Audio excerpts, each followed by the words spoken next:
Episode के शुरुआत में हिगन जाई से कहता है कि मारी मर चुकी है और क्या इसका आदेश यमाजी ने दिया था। तो जाई कहता है कि जो भी डेथ से भागता है वो उसका पीछा एक साए की तरह करती है और तुम लाजमी मरोगे, और ये कहकर वो चला जाता है।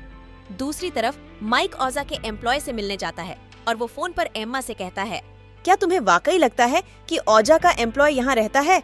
तो एम्मा बताती है कि उसे पूरा यकीन है, जिस पर माइक कहता है कि अगर तुम गलत निकली तो तुम्हें नई लीड जल्दी ढूंढनी होगी और याद रखो कि मैंने तुम्हें इसके बदले में खाना खिलाया था। फिर एम्मा कहती है कि हो सकता है कि FBI तुम पर नजर रख रही हो, तो तुम मुझे ज्यादा बार कॉल न करना। फिर माइक बार में एंटर होता है और एक आदमी को जाकर कहता है, क्या तुम जेसन हो?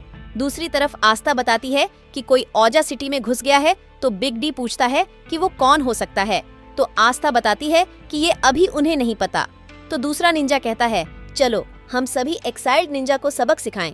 लेकिन यमाजी कहते हैं कि हम अपना प्लान नहीं भेजेंगे, और अगर हम हिगन की पावर्स के बिना पता लगाए हमला करते हैं तो ये बेवकूफी होगी। फिर दूसरा निंजा कहता है कि क्यों ना हम हिगन को सिटी के अंदर आने दें, क्योंकि हमारी सारी आर्मी यहाँ है तो वह कुछ भी नहीं कर पाएगा। लेकिन आस्था कहती है कि हम इस तरह सिटी को डैमेज कर सकते हैं। लेकिन ओजा का मालिक इससे सहमत होता है और वह कहता है कि हम इससे काफी डेटा इकट्ठा कर सकते हैं। दूसरी तरफ हिगन को कॉल पर वह बंदा कहता है कि लगता है उन्होंने जानबूझकर यहाँ आने हैं और उन्होंने खतरनाक निंजास को तुम्हारे पीछे भेजा है। तो अगर तुम उनसे लड़ोगे तो तुम मारे जाओगे। लेकिन हिगन फिर भी वहाँ जाने का फैसला करता है। फिर वो बंदा बताता है, सिटी में 7 बजे एक इवेंट है, तो तुम उस वक्त उन पर हमला करना। दूसरी तरफ माइक जेसन से पूछता है कि तुम्हें ओजा के बारे में क्या पता है। तो वह कहता है, क्या तुम्हें मेरी लोकेशन का कैसे पता लगा और क्या तुम्हें ओजा ने भेजा है? तो माइक उसे साइड पर होने का कहता है और एक दरवाजा खोलता है और उसमें एंटर होता है। दूसरी तरफ हिगन ओजा के सिटी में एंटर होता है, लेकिन सभी उस पर नजर रखे हुए होते हैं। फिर माइक उसके रूम जाकर देखता है कि उसने वहां अपना पूरा सेटअप बनाया हुआ है, और जेसन कहता है कि वो उनको नहीं छोड़ेगा क्योंकि उन्होंने उसे कंपनी से निकाल दिया था, और मुझे यकीन है कि ये कंपनी बहुत बुरे काम में शामिल है और मैं ये पूरी दुनिया को बताऊंगा। तो माइक कहता है कि वह तुम्हारे साथ है, तो क्या तुम मुझे उनका एक्सेस दे सकते हो?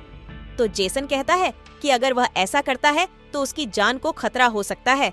लेकिन माइक कहता है कि वह फिक्र न करे क्योंकि वह उसे सुरक्षित रखेगा। दूसरी तरफ हिगन निंजास से लड़ाई कर रहा होता है और वह सभी निंजास को बारी बारी मार देता है। फिर जेसन ओजा की फाइल्स को ओपन करता है जहाँ पर उसे एक कोड मिलता है, लेकिन वह उसे एक्सेस नहीं कर पाते। फिर उन्हें एक बाउंड नाम की फाइल मिलती है जो एक स्पाई कंपनी है और वहाँ पर एम्मा का नाम भी होता है। तो माइक सोचता है कि एम्मा यहाँ पर क्या कर रही है, लेकिन तभी ओजा के गार्ड्स बाहर आ जाते हैं और अंदर एंटर होते हैं।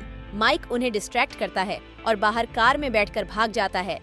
फिर जेसन कहता है कि ये कौन लोग हैं, तो माइक बताता है कि ओजा के गार्ड्स हैं। फिर माइक एम्मा को कॉल करता है, लेकिन वो कॉल पिक नहीं करती, लेकिन वो गार्ड्स उन पर गोलियां चलाते हैं। तो माइक कार को तेज चलाने का कहता है, लेकिन जेसन बताता है कि कार इससे तेज नहीं जा सकती। माइक भी उन पर गोलियां चलाता है और उन्हें मार देता है, लेकिन उनकी कार में आकर लगती है और कार का एक्सीडेंट हो जाता है। फिर हिगन सभी गार्ड्स को मार देता है और एक लिफ्ट में एंटर होता है और उसे अपनी फैमिली की याद आती है। फिर वह एक बड़े रूम में एंटर होता है और वहाँ सभी निंजास ओजा के बनाए सूट में खड़े होते हैं और वो कहते हैं कि हमें नहीं लगा था कि तुम इतनी दूर आ जाओगे। फिर यमाजी हेलीकॉप्टर में बाहर आता है, जिसे देख हिगन उस पर हमला करता है, लेकिन बाकी निंजास उसे रोक देते हैं। तो हिगन निंजा आर्ट का इस्तेमाल करता है और उन्हें डिस्ट्रैक्ट करता है और उस हेलीकॉप्टर पर लिपटता है, लेकिन वो उस पर गोलियां चलाते हैं और वो नीचे गिर जाता है। फिर हिगन सीक्रेट आर्ट का इस्तेमाल करता है और वह कहता है कि वह अब अपनी फैमिली से मिलने जा रहा है। तभी वो निंजास उस पर अटैक करते हैं, लेकिन हिगन स्मोक बॉम्ब का इस्तेमाल करता है और उन्हें इंजर्ड करता है, लेकिन ये उन्हें हराने के लिए काफी नहीं होता है और वो हिगन पर ब्लेड से अटैक करते हैं और हिगन नीचे गिर जाता है। और वह सभी हिगन का मजाक उड़ाते हैं कि वह कितना कमजोर है, लेकिन हिगन सिर्फ यमाजी के बारे में सोच रहा होता है। और तभी पीछे से जय आता है और वह कहता है कि मैंने तुम्हें कहा था कि जो रास्ता तुम चुन रहे हो उसका अंजाम मौत है। लेकिन हिगन फिर भी हार नहीं मानता और बेहोशी की हालत में रह जाता है और वह उठता है और जय का हमला करता है, लेकिन अब उसके जिस्म में बिल्कुल भी ताकत नहीं होती। तो जय बड़ी आसानी से उसे नीचे गिरा देता है और कहता है कि तुम्हारी कहानी यहाँ खत्म हुई, और उस हमला करता है, लेकिन जैसे ही वह उस पर हमला करता है तो एक निंजा उसके हमले को ब्लॉक करता है और स्मोक बॉम्ब का इस्तेमाल करता है और वह निंजा हिगन के साथ नीचे छलांग लगा देता है और हिगन फिर भी यमाजी को देख रहा होता है। फिर उसकी आंखें बंद हो जाती हैं और दूसरी तरफ जेसन माइक को लेकर जा रहा होता है और यहाँ एपिसोड खत्म हो जाता है। तो दोस्तों, अगर आपको आज का एपिसोड अच्छा लगा हो तो आप प्लीज लाइक और सब्सक्राइब कर दें और मैं आपको अगले एपिसोड में मिलूंगी।